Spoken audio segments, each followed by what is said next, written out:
ಸಚಿವ ಡಿಕೆ ಶಿವಕುಮಾರ್ ವಿರುದ್ಧ IT case ಹಿನ್ನೆಲೆಯಲ್ಲಿ ಪ್ರಕರಣದಿಂದ ಕೈಬಿಡುವಂತೆ ಡಿಕೆ ಶಿವಕುಮಾರ್ ಅರ್ಜಿಯನ್ನ ಸಲ್ಲಿಕೆ ಮಾಡಿದ್ದಾರೆ. ಜನಪ್ರತಿನಿಧಿಗಳ ವಿಶೇಷ ಕೋರ್ಟ್ನಲ್ಲಿ ವಿಚಾರಣೆ ಆದೇಶವನ್ನ ಕಾಯ್ದಿರಿಸಲಾಗಿದ್ದು, ಜನಪ್ರತಿನಿಧಿಗಳ ವಿಶೇಷ ಕೋರ್ಟ್ ಈಗ ಆದೇಶವನ್ನ ಕಾಯ್ದಿರಿಸಿದೆ. ಕೋರ್ಟ್ನಲ್ಲಿ ವಿಚಾರಣೆ ನಡೀತಾ ಇರೋದು ಜನಪ್ರತಿನಿಧಿಗಳ ವಿಶೇಷ ಕೋರ್ಟ್ನಲ್ಲಿ.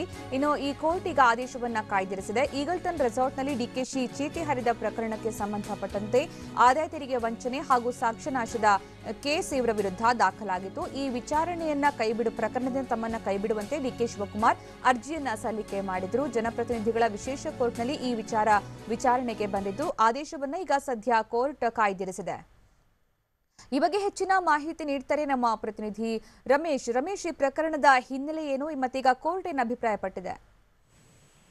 ಸುಕನ್ಯಾ, ಈ ಹಿಂದೆ ಅಂದ್ರೆ ಐಟಿ ರೈಡ್ ಆದಂತ ಸಂದರ್ಭದಲ್ಲಿ ಈಗಲ್ಟನ್ ರೆಸಾರ್ಟ್ ನಲ್ಲಿ ಇದ್ದ ಡಿಕೆ ಶಿವಕುಮಾರ್ ಅವರು ಒಂದು ಚೀಟಿಯನ್ನ ಅಂದ್ರೆ ಅವ್ರ ಹತ್ರ ಇದ್ದಂತ ಕೆಲವು ನೋಟ್ ಶೀಟ್ಸ್ ಅನ್ನ ಹರಿದಾಕಿದ್ರು. ಇದಕ್ಕೆ ಸಂಬಂಧಪಟ್ಟಂತೆ ಐಟಿ ಇಲಾಖೆ ದೂರನ್ನ ದಾಖಲಿಸಿತ್ತು. ಅದ್ರ ಜೊತೆಗೆ 3 ವರ್ಷದ ಅವಧಿಯಲ್ಲಿ ಆದಾಯ ತೆರಿಗೆಯನ್ನ ವಂಚಿಸಿದ್ದಾರೆ, ಆದಾಯ ತೆರಿಗೆಯನ್ನ ಪಾವತಿ ಮಾಡಿಲ್ಲ, ಸುಮಾರು 10 ಕೋಟಿ ಏನು ಆದಾಯ ತೆರಿಗೆ ಏನ್ ಕಟ್ಟಬೇಕಿತ್ತು 10 ಕೋಟಿ ಹಣಕ್ಕೆ ಅದನ್ನ ಕಟ್ಟಿಲ್ಲ, ಅದನ್ನ ವಂಚಿಸಿದ್ದಾರೆ, ಆ ನೋಟ್ ಶೀಟ್ ಅಲ್ಲಿ ಅದೆಲ್ಲ ಅಂಶಗಳಿತ್ತು ಅಂತ ಹೇಳಿ ಐಟಿ ಇಲಾಖೆ ದೂರನ್ನ ದಾಖಲಿಸಿತ್ತು. ಈ ಒಂದು ಕೇಸ್ನ ವಿಚಾರಣೆ ಸಂದರ್ಭದಲ್ಲಿ ಡಿಕೆ ಶಿವಕುಮಾರ್ ಕೂಡ ಹಿಂದೆ ಹಾಜರಾಗಿದ್ರು. ಇತ್ತೀಚೆಗಷ್ಟೇ ಅವರು ಪ್ರಕರಣದಿಂದ ನಮ್ಮನ್ನ ಕೈ ಬಿಡಿ ಅಂತ ಹೇಳಿ ಒಂದು ಅರ್ಜಿಯನ್ನ ಸಲ್ಲಿಸಿದ್ರು. ಕೋರ್ಟ್ ನಲ್ಲಿ ಈಗ ಅರ್ಜಿ ವಿಚಾರಣೆ ಪೂರ್ಣ ಆಗಿದೆ ಮತ್ತೆ ಈಗ ಆದೇಶವನ್ನ ಕೋರ್ಟ್ ಕಾಯ್ದಿರಿಸಿದೆ.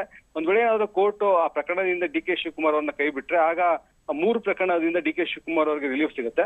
ಒಂದ್ ವೇಳೆ ಕೋರ್ಟ್ ಅದಕ್ಕೆ ನಿರಾಕರಿಸಿದ್ರೆ ಆಗ ಮುಂದೆ ಟ್ರಯಲ್ ಫೇಸ್ ಮಾಡ್ಬೇಕಾಗತ್ತೆ. ಅಂದ್ರೆ ಮುಂದೆ ಸಾಕ್ಷ್ಯ ವಿಚಾರಣೆಗೆ ಡಿಕೆ ಶಿವಕುಮಾರ್ ಹಾಜರಾಗಬೇಕಾಗತ್ತೆ.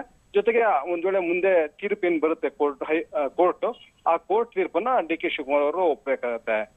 ಸುಕನ್ಯಾ, ಧನ್ಯವಾದ ರಮೇಶ್.